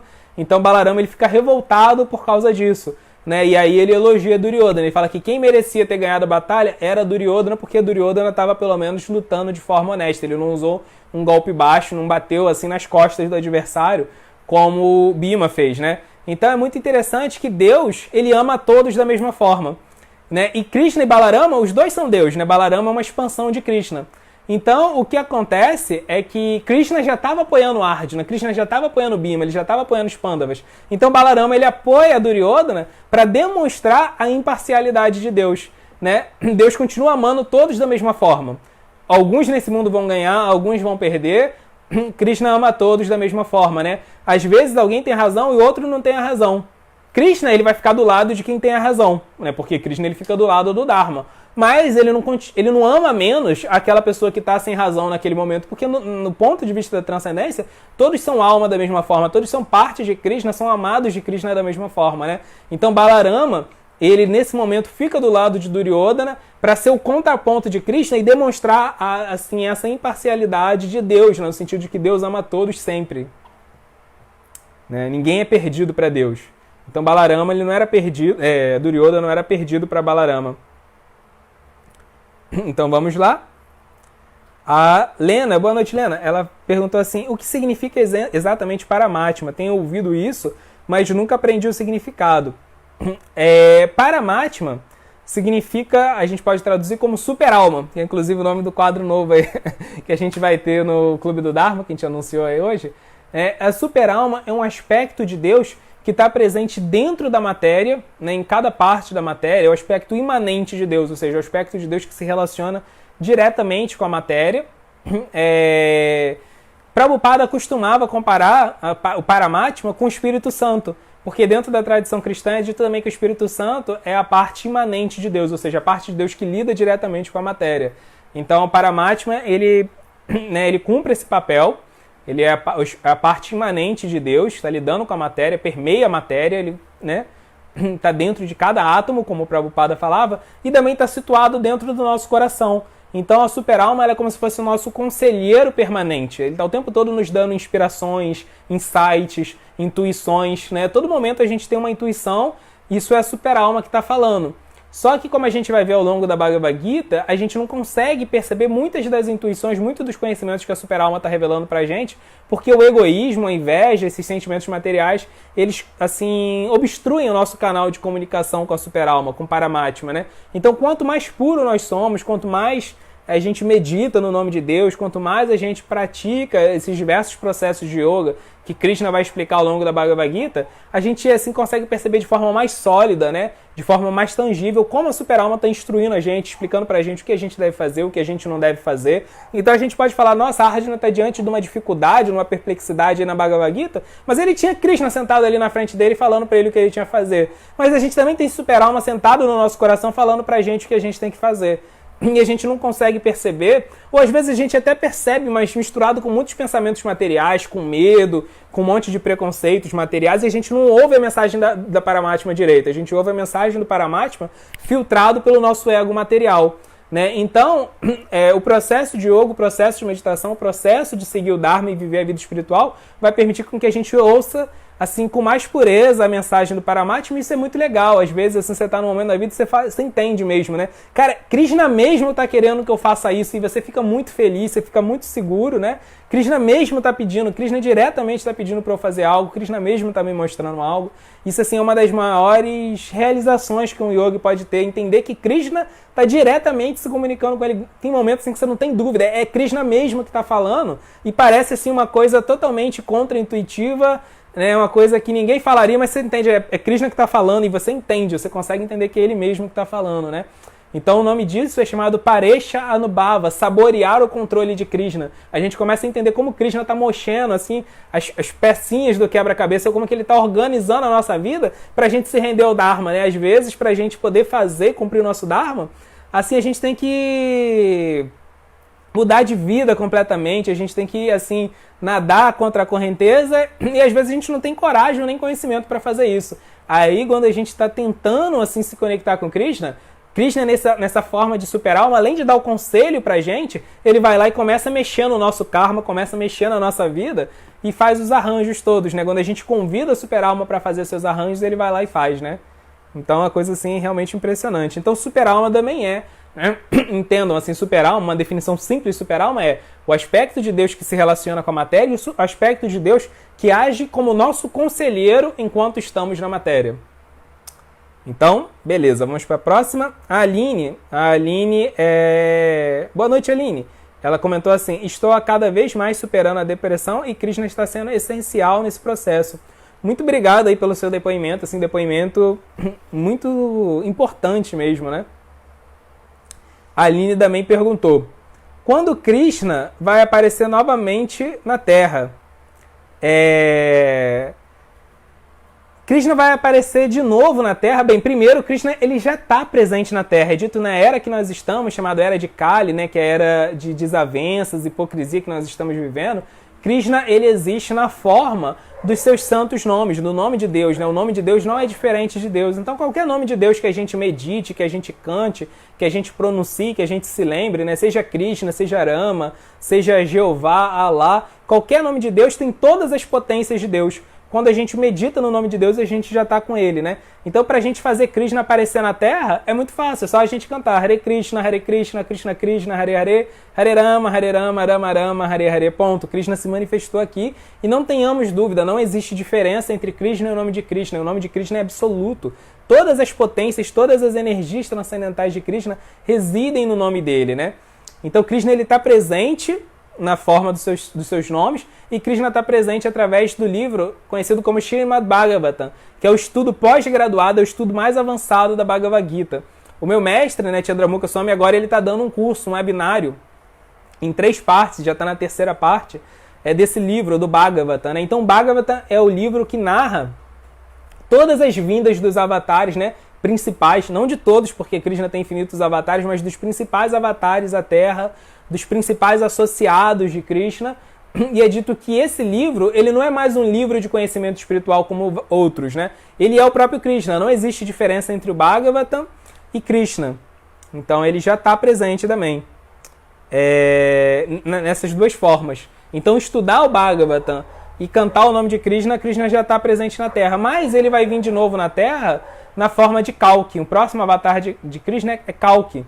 Mas Kalki ele vai aparecer só no final da Era de Kali. Então a Era de Kali ela tem duração de 432 mil anos. 5 mil já passaram, ou seja, vai demorar 427 mil anos para vir um próximo avatar. Então até lá a gente vai cantando Hare Krishna, que já tá bom pra caramba. Já não existe diferença entre o mantra Hare Krishna e qualquer avatar de Krishna. Não é que assim, é um paliativo, assim, é um quebra-galho. Cantar Hare Krishna é um quebra-galho, já que Krishna não... Não, é assim, é exatamente igual tá com Krishna, né? Não tem diferença entre Arjuna, tá no campo de batalha com Krishna, e a gente tá com Krishna, né? Vrajavasi Prabhu, que honra, Prabhu, Vrajavasi tá aqui. Ele falou, sempre que posso, estou presente nas suas lives. Muito obrigado, Prabhu. Ele fez uma sugestão, Néctar da Devoção. Sugestão anotada, a gente já estava pensando mesmo em fazer uma série do Néctar da Devoção ano que vem. Então agora, depois da sugestão aí do Prabhu Vrajavasi, mais do que anotado, vai rolar mesmo ano que vem. Com as bênçãos aí de vocês. E a Milena está aqui também. Boa noite, Milena. Ela comentou assim, nem sempre cumprir o propósito de Deus vai ser fácil, né? Nem sempre, não, assim, não, nem sempre vai ser difícil, assim, né? Quando for fácil é que vai ser a exceção. Quase sempre vai ser difícil, assim, a regra é ser difícil. Por quê? Porque é um exercício. Viver o Dharma, viver os propósitos que Deus delineou, são um exercício para a gente desenvolver valores, né? Imagina se a gente vai assim na escola, aí na universidade, o professor ensina um tema e aí ele passa só exercícios assim simplórios, que é só a gente repetir o que ele escreveu no quadro, só aquilo que ele fez, que a gente não tem que pensar, que não tem que refletir. Do que serve esse exercício? Não serve de nada, a gente não vai desenvolver nada, né? Se a gente vai na academia e faz um exercício assim que não desafia a gente, né? A Milena ela trabalha, né, com educação física, ela é profissional assim, da área, né, de educação física. Então, assim, um bom exemplo, você vai na academia e faz um pouquinho de exercício, assim, que não dá nem para você se tonificar. Serve de muita coisa, né? Você precisa de um exercício que seja difícil, né, que seja rigoroso, assim, que demande esforço, mas ao mesmo tempo que também seja sustentável, que não vai danificar você. Então o Dharma é justamente isso, né? Ele te desafia justamente para poder te tonificar, te dar força, fazer com que a gente desenvolva valores, virtudes, a gente precisa ser desafiado. Mas ele também não é uma coisa impossível, e o próprio Krishna vai estar lá ajudando a gente, né? A batalha de Kurukshetra era um grande desafio para Arjuna, mas Krishna estava ali juntinho com Arjuna, dando instruções para Arjuna, falando para ele o que fazer, então Krishna não abandona a gente. É difícil, mas Krishna mandou a Bhagavad Gita, Krishna mandou Prabhupada, Krishna manda os devotos, Krishna manda muitas ferramentas, manda o Mahamantra, Krishna está dentro do nosso coração como Paramatma, então é difícil, mas ele está dando todas as armas, né? Então a gente tem que participar dessa batalha, mas antes a gente tem que, assim, se armar, né? A gente precisa buscar força em todas essas ferramentas que Krishna está enviando para a gente, né? Então com isso a gente vai conseguir superar essa missão, a gente vai conseguir bater essa missão por mais difícil que ela seja. Então vamos lá. Luísa. Boa noite, Luísa. Krishna condenou o sistema de castas em algum momento da Bhagavad Gita? Krishna, na Bhagavad Gita, ele não fala do sistema de castas, né, como nós conhecemos, porque ele nem existia ainda na época de Krishna. Na época de Krishna o que existia era Varnashram Dharma. Ou seja, cada pessoa ela nasce com um Dharma e quando ela era enviada para a escola, ela aprendia, ela descobria qual era o Dharma dela. Né? A educação era toda voltada para isso, para a gente descobrir o nosso Dharma. Então, nós aprendíamos diversos assuntos, nós fazíamos diversos tipos de tarefas até a gente descobrir qual era o nosso Dharma. Com a ajuda do nosso guru, do nosso mestre, a gente descobria o nosso Dharma. Então, não tinha essa ideia do sistema de castas, né? Tinha Varnashram Dharma, que era a sociedade do Dharma. Ah, se você é filho do rei, mas você chega na escola e descobre que o seu Dharma é ser um brahmana, né? Um professor, um intelectual, você ia ser isso. A gente vê, por exemplo, Rishabhadeva. Rishabhadeva ele era um dos principais reis, na verdade, o principal rei da época dele. Aí ele tem 9 filhos, que são os Nava Yogendras, que quando eles descobrem o Dharma deles é ser um brahmana, um intelectual, um professor. Então eles abandonam todo o conforto do palácio e vão viver como simples professores, humildes professores. Então, assim, não existia essa cultura, né, do sistema de castas. Então, por isso Krishna não condena. Na verdade, Krishna explica a ideia do Dharma. Agora, Chaitanya, que é a encarnação de Krishna mais misericordiosa, que veio nesse planeta 500 anos atrás, ele já vem no momento onde existe o sistema de castas. Aí sim, em várias vezes ele criticou o sistema de castas, ele liderou seus devotos para combaterem o sistema de castas, né? Então Krishna ele não condena diretamente na Bhagavad Gita porque nem existia, mas a encarnação dele seguinte, Chaitanya, condena sim. E a Luísa, ela depois fez outro comentário. Porque nunca aparece um avatar de Deus mulher, seria revolucionário. Olha, existe sim, né? Tem um avatar de Deus chamado Mohini Murti, que é narrado no Bhagavatam, que é um avatar de Deus feminino. Além disso, o Bhagavatam fala que Deus tem infinitos avatares, né? Que ali vão ser narrados só alguns. No Bhagavatam nós só vemos alguns, né? E o Mohini Murti é narrado no Bhagavatam, que é um avatar feminino de Krishna. O Bhagavatam, por exemplo, no 9º canto do Bhagavatam, no 8º canto do Bhagavatam, tem várias descrições de Krishna, de vários avatares de Krishna, que não é dado nenhum nome, né? Só pra gente ter noção de que existem muito mais avatares de Krishna do que a gente conhece. Então lá fala que, por exemplo, tem um avatar de Krishna que era um camponês que morava nas montanhas e ele veio para esse mundo numa hora que o mundo estava saturado de fantasmas, né? Então tem fantasmas no mundo, mas nessa hora o mundo estava saturado de fantasmas. Então ele vem para, assim, livrar os fantasmas dessa vida fantasmagórica, permitir com que eles continuassem o processo deles, reencarnassem, né? Então ele era tipo um exorcista, assim, transcendental. Ele viajou por toda a Terra, esse camponês, ajudando os fantasmas, né? Dando a mensagem, assim, transcendental para esses fantasmas e liberando eles. Mas não falam o nome dele, né? Então, normalmente, as pessoas falam isso, né? Que quando Krishna vem nesse mundo, normalmente ele vem ou como um sábio ou como um príncipe.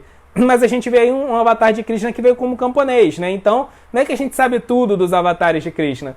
Também é dito que Krishna, né, nessa mesma narração, fala que uma vez Krishna veio como uma serpente para combater os Gandharvas. Os Gandharvas são os anjos, né? Então, os Gandharvas que ficaram orgulhosos e começaram a abusar do poder. Então, tem anjos que se tornaram caídos. Anjos começaram a abusar do poder deles por serem anjos. Então, Krishna vem como uma serpente e começa a punir eles, para punir os próprios anjos, né? Um outro avatar dele. Qual é o nome? A gente não sabe. As escrituras fazem isso só para mostrar que tem muito mais avatares do que a gente pode sequer imaginar, do que a gente pode conhecer pelas escrituras. E um outro ponto. Sempre que Krishna vem nesse mundo como um avatar, ele vem junto da sua energia, da sua Shakti, da sua energia transcendental, que sempre é feminina. Então, quando Krishna vem nesse mundo, ele vem junto de Radharani, né, que é a sua Shakti, sua energia transcendental. E a Shakti, ela não é menor que o avatar. Na verdade, a Shakti é a potência, a energia do avatar. É dito que se não existisse Shakti, o avatar seria incapaz de lidar com o mundo, seria incapaz de cumprir sua missão. Então Deus, sem a sua energia transcendental, que é feminina, ele seria impotente.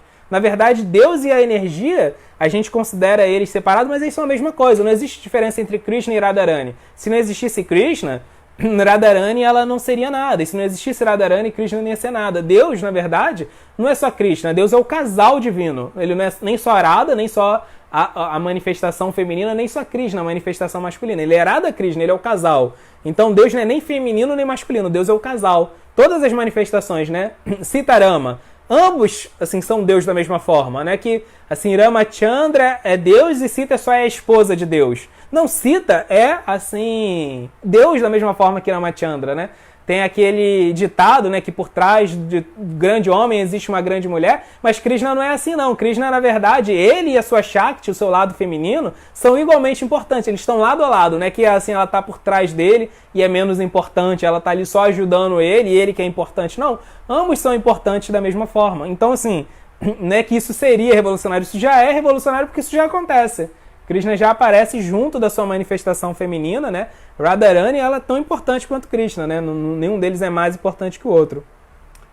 E agora a Ju perguntou assim, boa noite, Ju, por que 16 voltas? Por que 16 voltas, né, do Mahamantra? Então, na verdade, Prabhupada estipulou esse mínimo de 16 voltas de japa para um devoto que ia ser iniciado, porque as escrituras elas falam, na verdade, de 64 voltas de japa. E aí Prabhupada achou que, na verdade, era mais importante os devotos, em vez de cantarem 64 voltas, cantavam 16 para ter mais tempo para poder se dedicar a ajudar os outros. Porque se a gente ficasse cantando 64 voltas de japa, a gente ia passar o dia inteiro meditando, cuidando só da nossa vida espiritual. Então é muito importante que a gente ajude os outros, se preocupe com a vida espiritual dos outros, né? Então por isso 16 voltas, para sobrar tempo para a gente poder cuidar da vida espiritual dos outros, né? Servirmos os outros, o propósito do Dharma também é servir o mundo, né? Agora, muito importante na japa é que a gente cante com consistência, né? Então é muito importante chegar nessas 16 voltas, né? Porque assim, o que garante a total eficiência da japa, a gente vai ver as escrituras falando, são 3 coisas, né?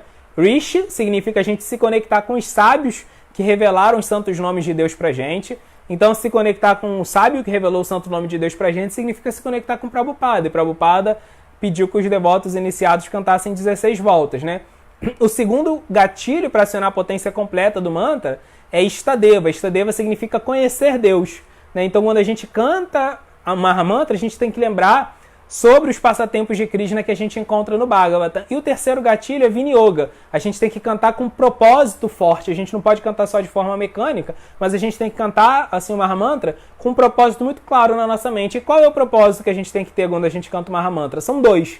Um é assim, pedir para nós mesmos sermos purificados para que a gente tenha uma relação íntima com Deus. E o outro é que a gente tenha força para poder propagar esse conhecimento espiritual, ajudar Prabhupada a propagar esse conhecimento espiritual, né? Então, esses 3 gatilhos vão acionar a potência completa do mantra.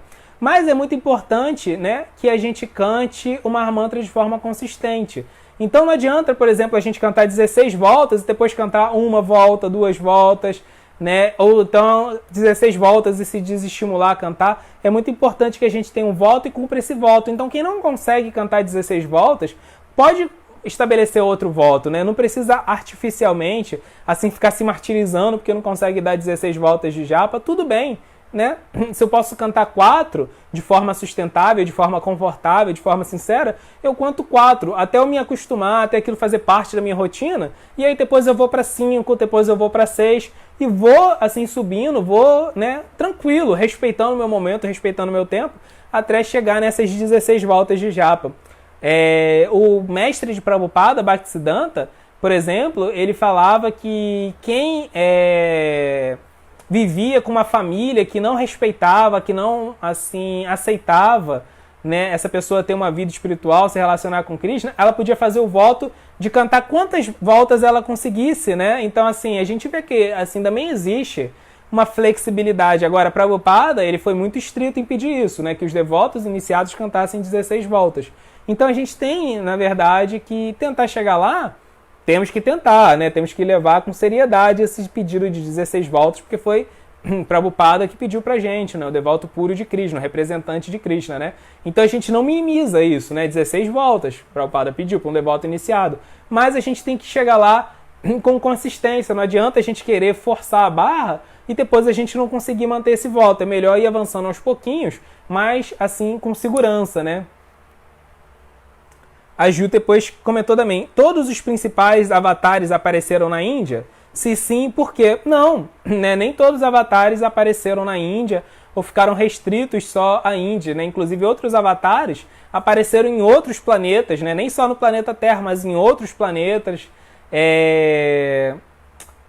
Ramachandra, por exemplo, o avatar de Ramachandra, é dito que ele foi até uma terra estrangeira, né? Ele apareceu na Índia, mas ele foi até uma terra estrangeira salvar essa terra estrangeira que ela estava sendo explorada, né?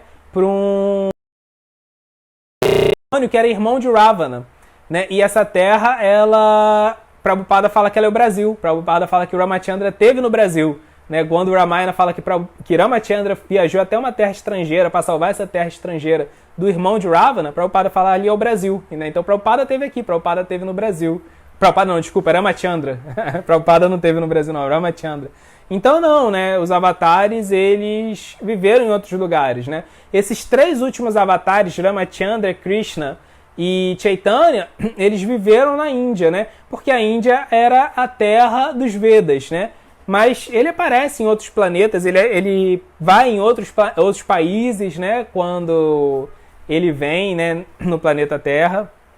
Então, assim, é só uma casualidade desses 3 últimos terem ficado restrito, né, à Índia. Eles aparecem lá por quê? Porque é a terra dos Vedas. Inclusive, Prabhupada, ele dá uma explicação, né, que Chaitanya, ele não saiu da Índia justamente para deixar pra gente esse trabalho de levar a mensagem de Krishna, né, para os países estrangeiros, porque senão ele ia resolver o problema todo. Então ele deixa uma parte da missão dele para a gente, né? A gente sabe também, sempre que Krishna vem nesse planeta, ele deixa um devoto dele brilhar, aparecer, né, mais do que ele. Então, assim, se Chaitanya tivesse levado a mensagem transcendental dele para todos os planetas, ele não ia ter deixado lugar para o Prabhupada. E Krishna sempre age assim, né? Ramachandra, ele prefere que Hanuman seja mais heróico do que ele. Krishna prefere que Arjuna seja mais heróico que ele. E Chaitanya prefere que Prabhupada seja mais heróico do que ele. Então, assim, Prabhupada já foi no planeta todo, né? Então, até a gente pode suprir essa carência, né, que a gente tem dos avatares com Prabhupada. E a Nievola, boa noite, ela comenta assim, pode comentar as formas de tratamento e suas variações na relação Arjuna e Krishna? Então, Arjuna e Krishna, eles se tratam como amigos, né? A gente vê que existe uma demonstração de amizade muito forte. Eles se chamam, né, por apelidos carinhosos. Krishna, quando ele quer estimular Arjuna a lutar, ele chama Arjuna de Mar Barro, né? Você que tem braços fortes, né? Cara, você é um herói, você não vai lutar, você tem braços fortes, você é um cara muito heróico, né?